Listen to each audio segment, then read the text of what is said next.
Hey guys and gals, it's James here. I need to talk to you about SIMOGO, one of my favourite iOS developers at the moment. They're responsible for the first-person spookiness of Year Walk, the iPad twisting weirdness of Device 6, and the maybe not quite so good but utterly beautiful and gorgeous sounding The Sailor's Dream. Now, are you ready to see their latest iOS game?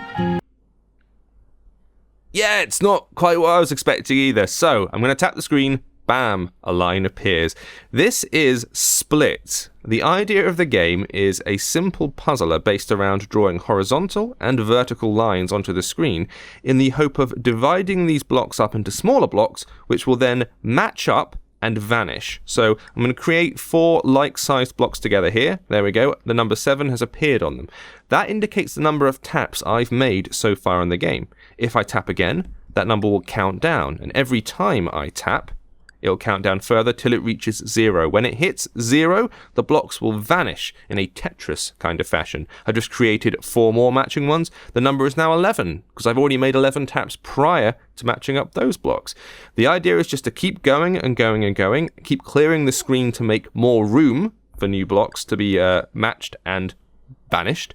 And it's quite tough, let me tell you. It starts off easy as all things do, and then it gets really, really hard. The trick here is that the lines themselves, you'll see that I'm going to draw a horizontal one here, and then a vertical one. Bam, I've matched them all blocks. They alternate between horizontal and vertical based on the little robot who's in the top of the screen. You see him with his little arms out? That means the next line will be horizontal. Bam. Then he jumps up in a star jump fashion. Now his arms are pointing upwards. That means the blocks are going to be drawn vertical.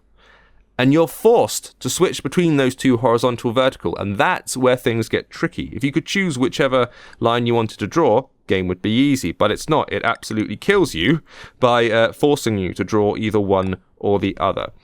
This is an unusual turn for SIMOGO, and in some ways I was a bit surprised, because what's this? This doesn't seem like a normal SIMOGO game. Weird.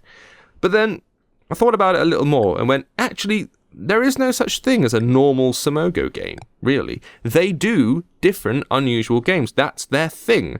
They did games like Beat Sneak Bandit before they did any of that creepy, weird Yearwalk stuff, which was a rhythm action game where you're a little guy who's sneaking around a house in time to a beat. It was completely unlike Yearwalk.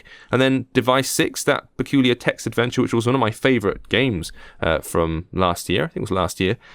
That's completely unlike Yearwalk as well, a twisty text-based thing in which the map is literally the words on the page. So in that sense, that's what they do. They do different, weird, quirky stuff, and it's kind of why I love them. So while I was surprised, I probably shouldn't have been. It's clearly a smaller release, and it's clearly based at a different audience, perhaps, from the other games. It doesn't have the lush visual presentation of their usual stuff. But at the same time, it is kind of interesting. I did get a bit tied into it yesterday for about an hour or so, trying to get my head around what it's all about and whether it's any good. There you go, I've gotten rid of a line there. It's tough. It's really sort of challenging, and you have to work out what the tactic is, whether you need to create as many matching squares as possible at the beginning, so you could draw really big, broad lines like here, I'm going to put one there, and then I'll put one here, and then I'll get rid of this one and put one here. Bam! Oops, that was the wrong way to do it. See how easy you can mess this thing up? I'm going to go horizontal here, and I'm going to go vertical there, and horizontal here.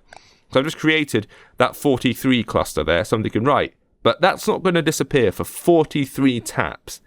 And I don't know if I've got 43 taps on this game before I run out of space. I probably don't.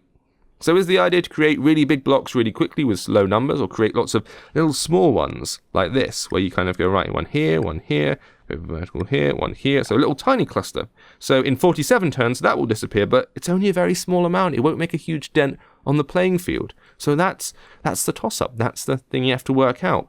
The game is going to be coming out tomorrow, so it's going to be out on September 24th if you want to go and have a look at it. I don't know what the price is right now. It has not been announced, but I'm going to assume it's a premium thing, but it may not be. We shall see. Check back with Pocket Gamer and AppSpy for further coverage, and I know it's a bit weird and maybe not what you're expecting, but SIMOGO know what they're doing, and it's probably worth a look if you're curious about their output or just weird new puzzlers.